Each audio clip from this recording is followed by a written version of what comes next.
Hello, my name is Kevin Weiss, I'm Ulysses Zambrano. I'm Evan Klosky. host of Locked On Rays, part of the Locked On Podcast Network. You can subscribe to Locked On Rays on Apple Podcasts, Spotify, Stitcher, iHeartRadio, and online at fanstreamsports.com. And when you get in your car, tell your smart device to play Locked On Rays. Also, be sure to follow us on Twitter and Instagram at Locked On Rays. This episode is brought to you by Locker Room. Download the app and join Ulysses and I Saturday after the Rays-Phillies game, probably around 4 p.m., 4:30 or so, to get in on the action and the conversation. Locker Room, changing the way we talk sports. Okay, Ulysses, it is a Friday, which means for the last couple weeks, we are and will again be joined by Evan Klosky, who is the sports director for Channel 10 WTSP. Evan, how's it going today? It's going well. Got the dog out for a nice walk. The humidity's kicking in. Yeah. A little sweat never hurt nobody. How you guys doing? Good. The Rays keep on winning, so I think every Rays fan is pretty happy. 13 out of 14. How about that? I know. It's sad. We could be talking right now about 14 out of 14, if not for a 2-1 loss by the Cy Young candidate and Brad Keller.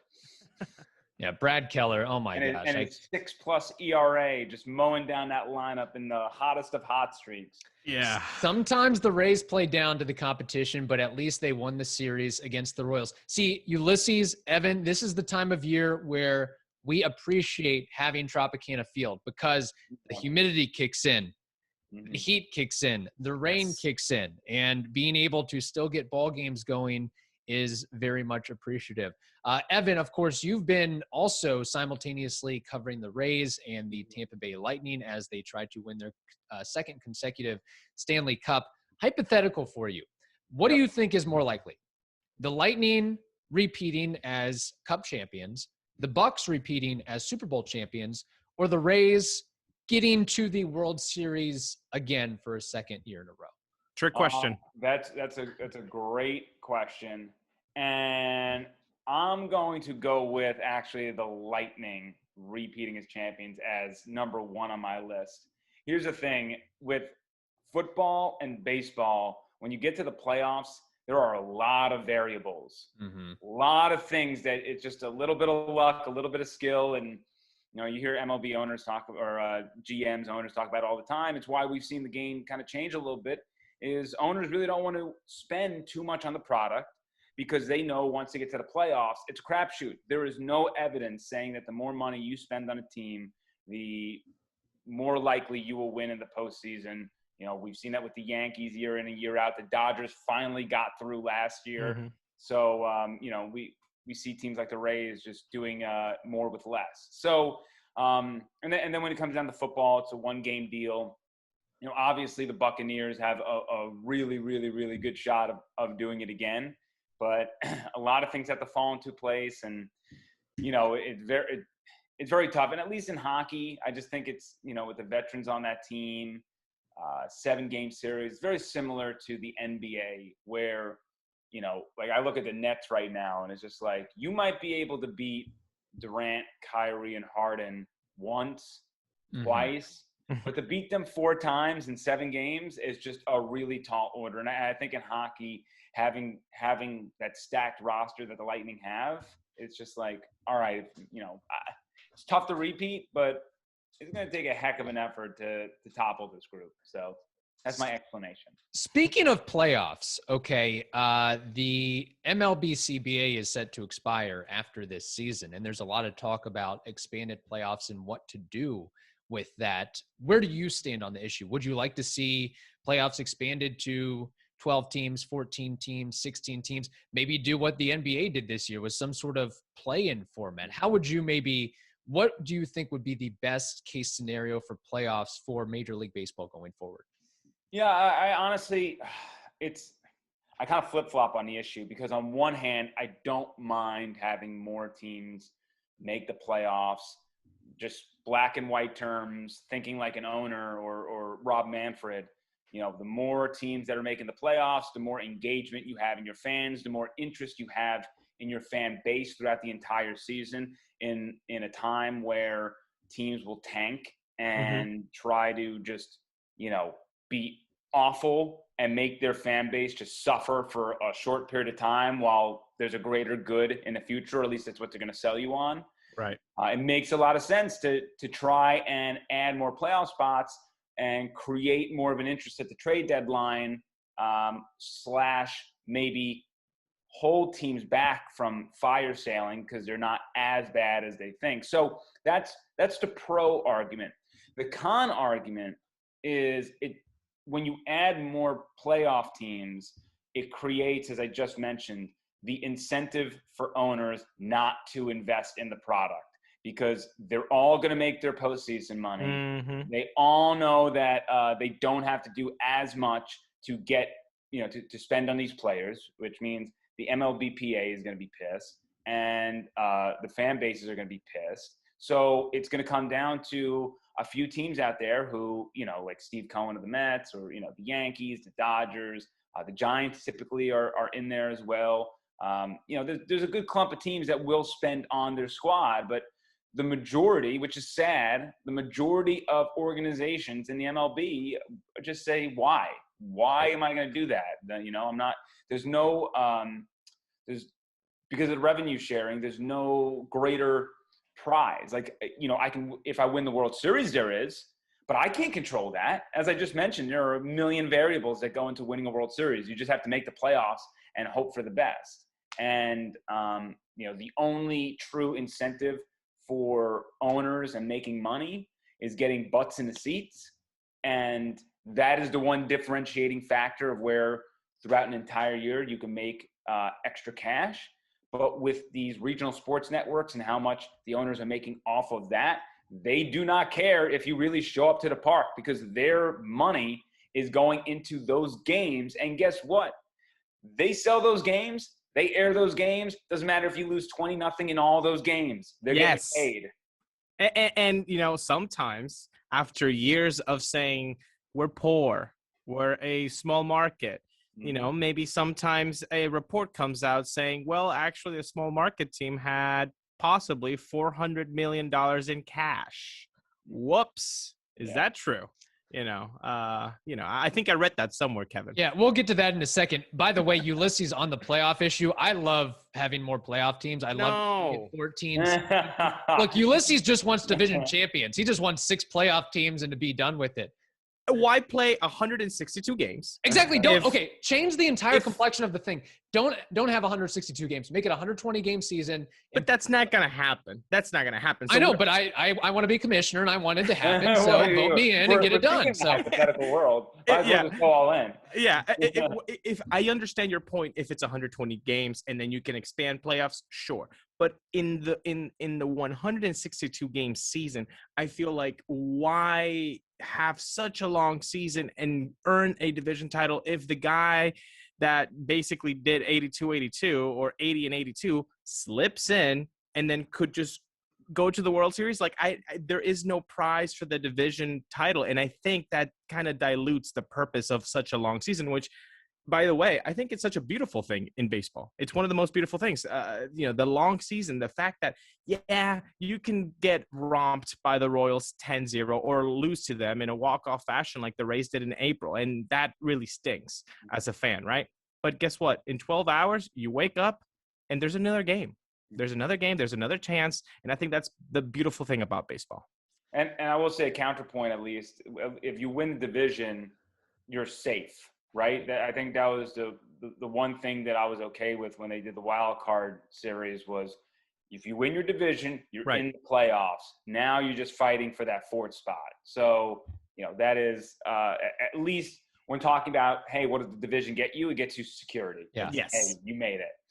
What about something where the division champion gets a bye if you do want to expand playoffs and then find a way to add in those extra wild cards or even some sort of play-in tournament for the bottom seeds, the last couple teams? I feel like that's a way to at least generate interest for these teams that are sort of like on the border of, okay, should we try to go for this thing and sneak for the playoffs and go from there? I'm just trying to find a way to where more fans of more fan bases have a reason to watch their team in August and September and to stay engaged instead of go right into football season where, oh, my team's, 2 games over 500. Most likely they're not going to make it. So let's just punt the season and not pay attention to baseball.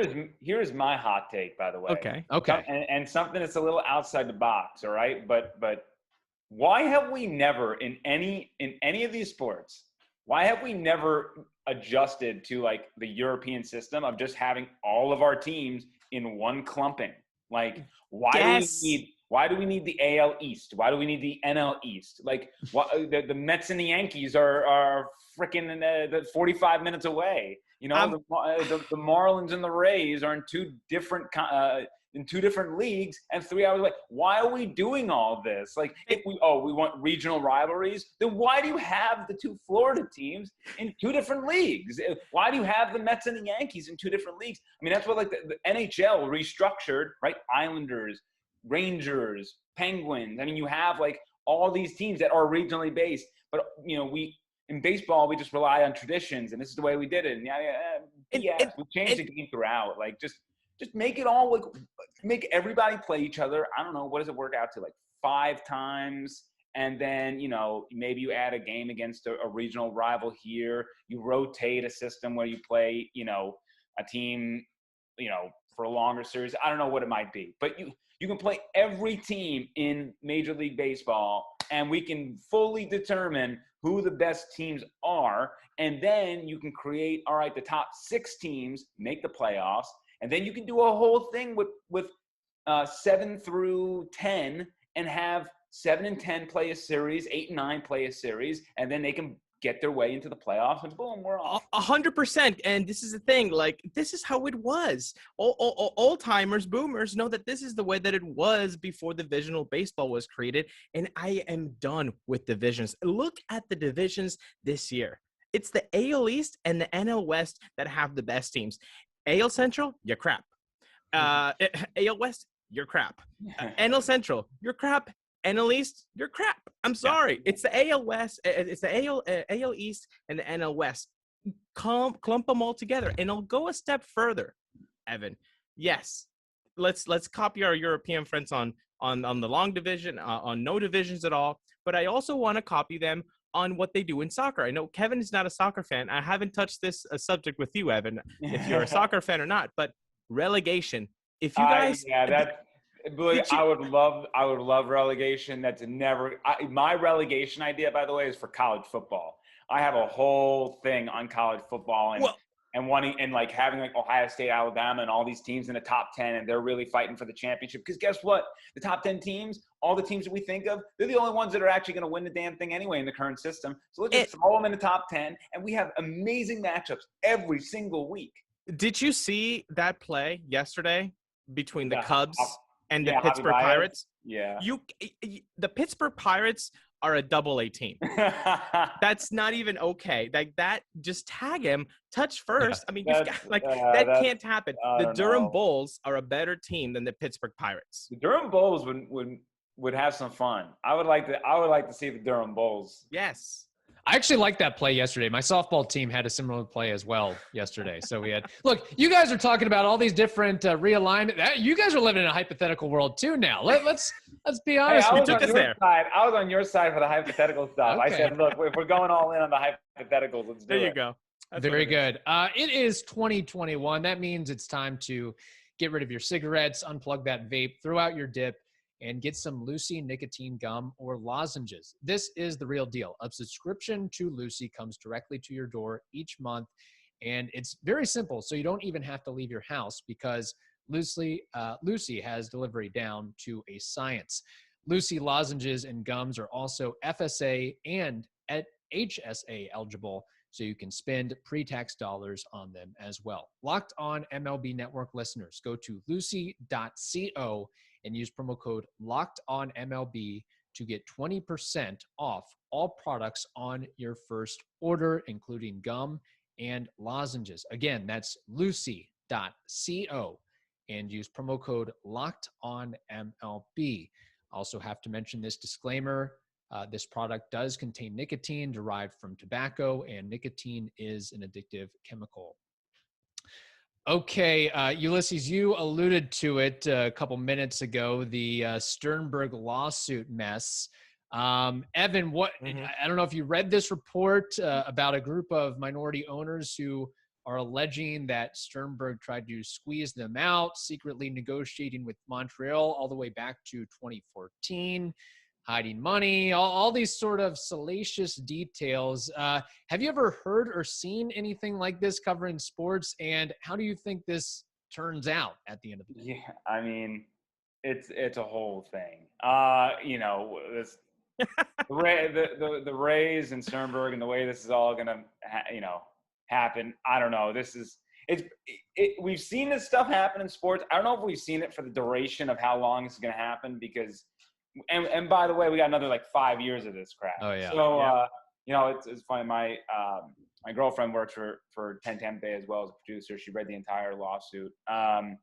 And everything's alleged, obviously. So, the minority owners coming out saying this, the Rays have come out with a statement saying it's completely false. So you need to make that blanket statement right now. But having said that, I don't know if this is necessarily a big deal right now as far as Rays fans out there and what we need to be interested in, because there are a lot of what ifs. What did he do? Can he prove it? Can he prove that he, didn't do it? Whatever it might be. Of course, if, things progress and, something's fishy, it obviously could lead to some issues. Sternberg, MLB can ask Sternberg to sell the team if he did wrongdoing. And, in my eyes, you have minority owners trying, not happy with the majority owner, trying to figure out, okay, what's going on here? This is some of the stuff that we heard. This is some, and taking their legal actions. So it's, it's a windy road of gobbledygook of how this is all going to end, and we're dead in the middle of it still, even though it doesn't seem like it. Right in the middle. Why? Why are Tampa Bay Rays fans just subjected to this treatment for the last, I don't know, when was the first stadium thing issued? Wasn't it 2008 by the Pier? It seems like it kind of like just yesterday, but we are talking about at least 10 years ago. Yes. It's so unfair for the fandom, and you look over there at the other Bay Area, maybe the most famous Bay Area, in Oakland. Their lease agreement is 2024, and they're having these battles in 2021, 3 years before the lease agreement. So if we do the same kind of time frame, the lease agreement in 2027 for the Trop, 2024. It's 2021, and this is just getting so ugly in comparison to what is happening in Oakland. And you're talking about $400 million in cash possibly being available. Sternberg's shares going from 49% to almost 90%, which again, that's not bad. And if he wants to buy the shares, he can buy the shares. Yeah. Not even that. But if somebody's willing to sell the shares, hey, they're also free to not sell those shares. So nothing bad. But you just look at all these little things, and it just seems like the Rays fans are getting the short end of this deal. Of course. Yeah. And that's the thing. It's like, it's really tough to explain all, the minutia of all this, because there is a lot of legalese. There are a lot of allegedlys, and, was he acting surreptitiously with Montreal to, sell off whatever he's going to sell off? There's a lot of things we need answers to. And I'm one of those guys. It's like, okay, when we have answers, let's cross that bridge and start discussing what that means for everyone out there in the fan base. To me, it's still clumped into the same pile of this is just, it's crappy. It's, it doesn't lead to any optimism about the future. And, every time that there's going to be something against Sternberg, it's always going to be a story because it's not resolved. It's not resolved. And it's a bunch of, it's just a game of chicken at this point. It's, who's going to blink first? Where's the compromise going to come from? And I don't know if it's happening anytime soon, because, you and I know that the clock is ticking, and we know that 2027 will be here before we know it. But for city council or Sternberg or whoever might be the players in the game, there's still so much time left on the clock to not bat an eyelash. And that's the game that we're all sitting through right now. And that's, Sternberg really, his hands are tied behind his back till 2027. Yeah. Whatever. I'm sure he's not happy about that deal in retrospect, because he's, for him, he wants resolution, I'm sure too. Right. I'm sure he doesn't want to keep wasting his time on the same thing. And, ideally, Tampa Bay can figure out a way to make a stadium happen, a new one. I think we can all objectively say that as much as the fans don't deserve this, they certainly do deserve then a nice stadium. Yes. So it's, and there are some options there. And I think it would only help, there is that reevaluation. I'm all for it. Looking at, again, this new town and going down to Amalie and seeing like that location and just being like, oh no, it's a no brainer why everybody's on the Lightning bandwagon. Like, you go down to a game and you're right in downtown Tampa. You got the river there. It's like, you can make a whole day of it. And then meanwhile, 160 in 81 games of a year, you got to go, oh, do I want to make the drive to St. Pete? It's just. And it's been there for 23 years, so it's not. We can't now say, well, it's a new team and all that. Like, no, kids that went there as 7 years, 8 years old, they have kids. You get a new stadium every 10 years. Yes, exactly. I don't see it. And then now you get Kreisman saying stuff like, I don't think I can work with Stu anymore. Kreisman, he's typical politician, always has to be. I don't think this thing's going anywhere. I think that Sternberg has the Rays PR machine behind him. He has MLB behind him. He has the money behind him. And I think that to prove that negotiations were happening back in 2014, like, what constitutes a negotiation? You can't, have dinner with Bronfman and you say, hey, it'd be really great, one day in the future to have Montreal as, back in the fold in the MLB. I just think that Sternberg has the power with all this. What's funny too is that as this news comes out, you also have Rays officials talking with Hillsborough County officials and trying to reinvent or rebring up the Ybor City proposal. So there's a lot of things. Ybor City, man, it would be so cool. To be honest, like, it would be such an amazing spot to have a baseball team. And across, and before they were talking about maybe in the historic site. Now you could move it a little bit towards, that IKEA Adamo Drive situation where that Tico Park is, and it would be so great because you can think about all the possibilities with how ballparks are now constructed, with the skyline and the river or the water, whatever it is. I think that would just be perfect, and it's not that far away from Amalie Arena. In fact, in Ybor, you can take that trolley. I don't know if you've gotten the chance to do this, Evan, but you can take the trolley from Ybor. Yeah, to Channelside. You could make a day out of it, like you say. I think, isn't it Cleveland and a couple of others cities out there that you can just hop from game to game? You could, watch a Seahawks game and then jump over to Safeco Field or whatever it's called now. Yeah. That you could do that in Seattle. You could do that in Philly. You can do that in Cleveland. Definitely cannot do that in New York. There are a lot of spots that have sort of, their clump of venues together. And I think that I'm not pessimistic. I'm not optimistic either. I just think it's a lot of wait and see, a lot of the people who are in power, the politicians, Sternberg, following the money. Yeah. They have time, and they've had oodles and oodles of years to kind of throw stuff to the wall and see if it's stuck. A lot of it has not. There's a lot of ugliness that comes in this process, but let's hope that a positive resolution will come at some point in the future. When? I don't know. I mean, we might not be looking at answers for another 3 years. So, as you mentioned, like 2024. Yeah. It's like, okay, like, if you're moving out, that city needs a ballpark. So how long is it going to take for that city to get a ballpark? How long is it going to take for Montreal to build a new stadium? How long is it going to take Portland to build a new stadium? I mean, for the Rays, it seems like Montreal is the number one connection. But still, I just want transparency. That's Yeah. all, Kevin. That's all I'm asking for. I want transparency. I want to know what actually went down. well, welcome to All Our Lives in 2021. Yeah. Good luck with that in professional sports. Here's my proposal here. If the Rays do, in fact, build a stadium in Ybor City, and if they make it a full-time team, this is a promise, I will pay for parking when I go to the stadium. Because this is my rule. I do not show up to games on time. I show up around the third or fourth inning so I can circumvent the parking attendants and so forth. I did that when did I go to the Rays game? On Tuesday night, right? I did that against the Royals. Yeah. Went in at 8:15. I'm a man of morals. Yes, exactly.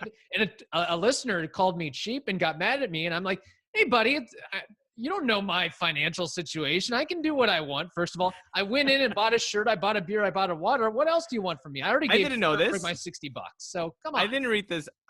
Was this Stu? Did Stu emailed you using a fake account? He probably did. Give me my $10-15. Yeah. By the way, I'm actually, it's funny because I've done this rant before. I say, like, I will not pay for parking. I will walk. I will find a spot and I will walk, because the parking, all the prices I understand, and the beer, that's a price gouging situation that I have to swallow. There's nothing, I can't go out and get food or beer, or bring it in.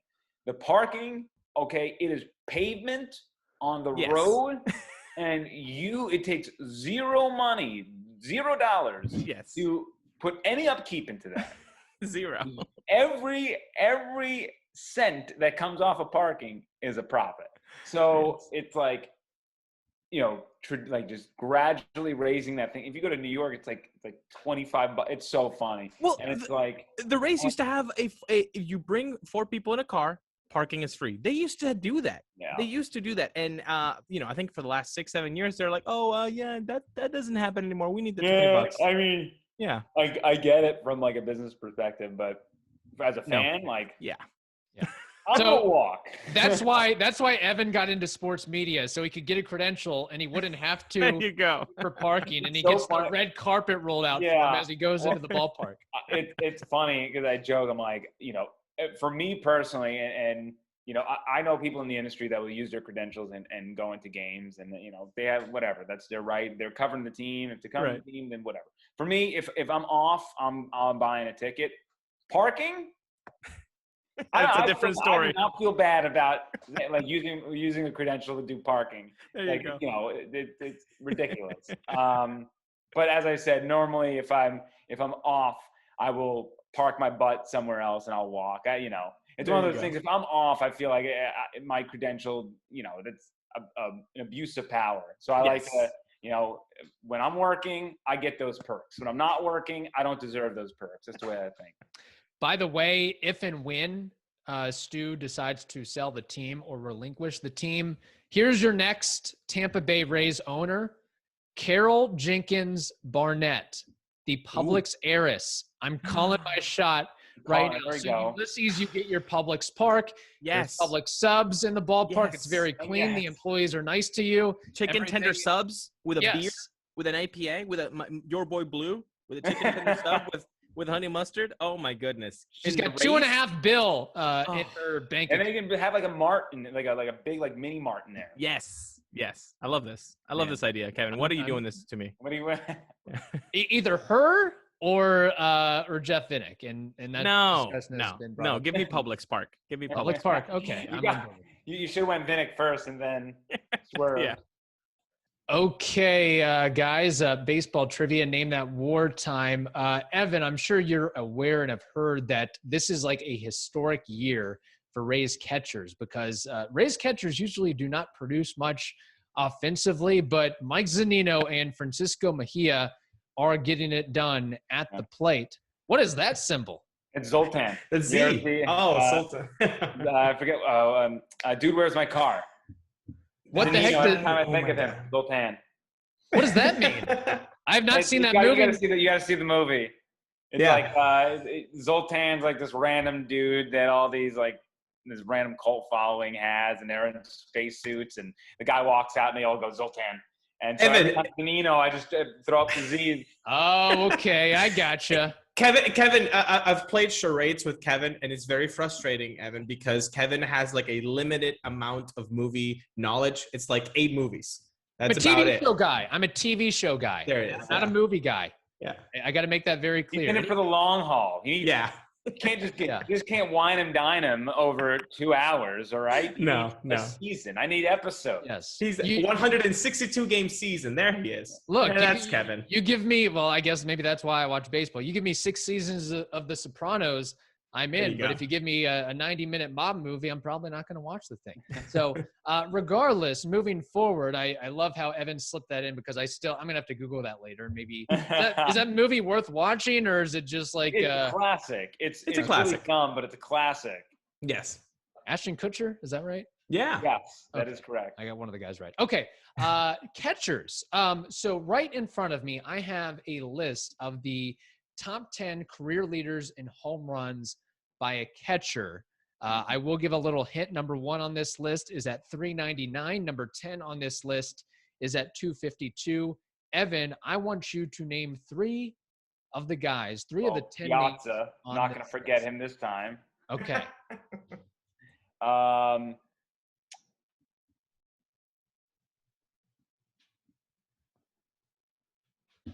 Piazza, Yadier Molina on that list?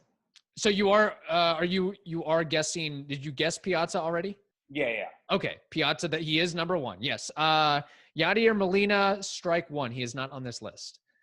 I will say all of these guys are retired from what I understand.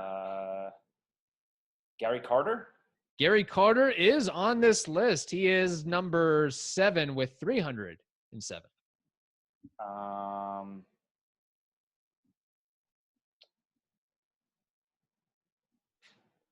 Let me see. Catcher's a good position.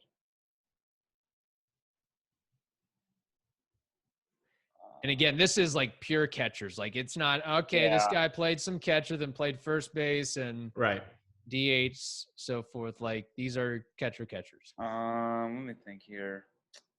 It's a good catcher. That's a good question. How many does the number 10 guy have? The number 10 guy has 252. The number 1 guy, which is Piazza, 399. 252. Oh, Pudge? Pudge Rodriguez is on this list, 311. Very good. Ulysses, do you want to try to fill in the blank here? Yeah, I'll put Carlton Fisk. Yep, number 2 on the list, 366. I'll put Johnny Bench. Johnny Bench, do you have this in front of you? Are you looking, did you Google this? Because you're going like right in order here. Johnny Bench is 3rd on the list with 356. And I'll try 2 more guys. I'll try Russell Martin. Incorrect. I'll try AJ Persinski.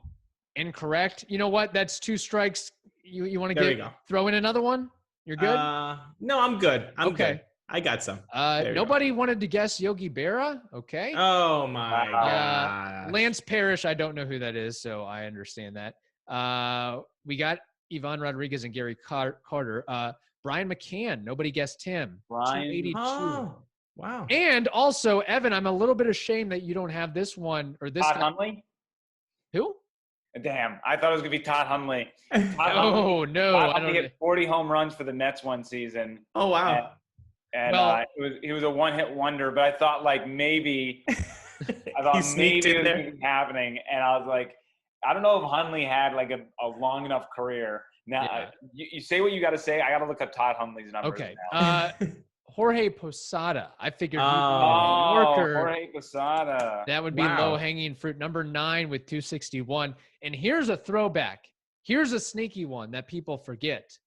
Javi Lopez. Wow. Look at that. Number 10. Yeah, Javi Lopez. Okay. Todd Hundley had 202 home runs. Okay, so he was he's probably top 20 then if you keep going. So in 96, he had 41 home runs. He went from 11, 16, 15 to 41, 30, got injured, 24, 24. So that's a little curious. You go from 16 to 40 in 96. We can all make our assumptions there. All right, I gotcha. 96. Yeah, that would have been maybe a prime year to do that there. So, okay, very good on the trivia question. Ulysses, I believe you have a Name That War for us. I do. And this is kind of our first Name That War that is a current player, even though he hadn't played for a few years now.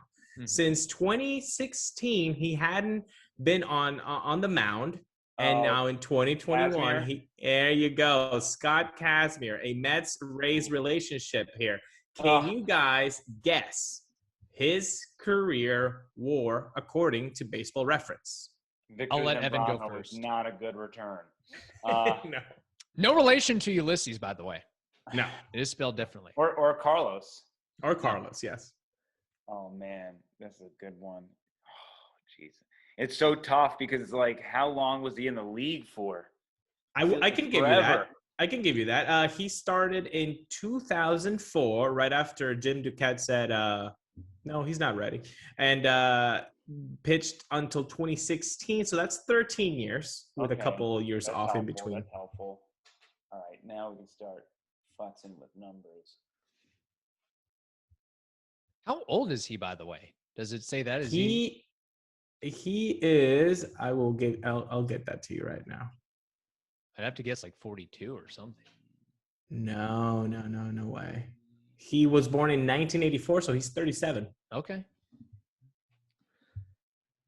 Isn't that cool that him and Longoria, after 2008, they're actually playing again? Isn't that cool? That's crazy. Yeah. All right, I'm calling time. All right, Evan, give a guess. I'll do 44 and a half. Okay. I think that's really, really high. So I'm going to go with 28. Okay, you're both off the mark. Kevin, you're closer. He's actually at 22.9, so 23 WAR. Way too high. I gave him an average of 3, and then I thought like he had a way bigger peak than that. Oh, yeah. Well, didn't the Rays get rid of him at like the right time and shipping him off to the Angels, and then it was kind of windy and wieldy from there? So, man, all right. He did not have the career that I thought he was going to have. I guess when you take like 5 years off, is that what it was? Yeah, I mean, he had a stretch there of 3.6, 3.6, 4.8, 2.3, 2.2, and then he just kind of stopped and like randomly had a couple of good seasons there between 13 and 15. But he had like a negative 1.2 WAR for 2 of those seasons. Yes, he did. So you got me on Kazmir completely jumbled my mind there. I thought he was a lot better in my head than he was in reality.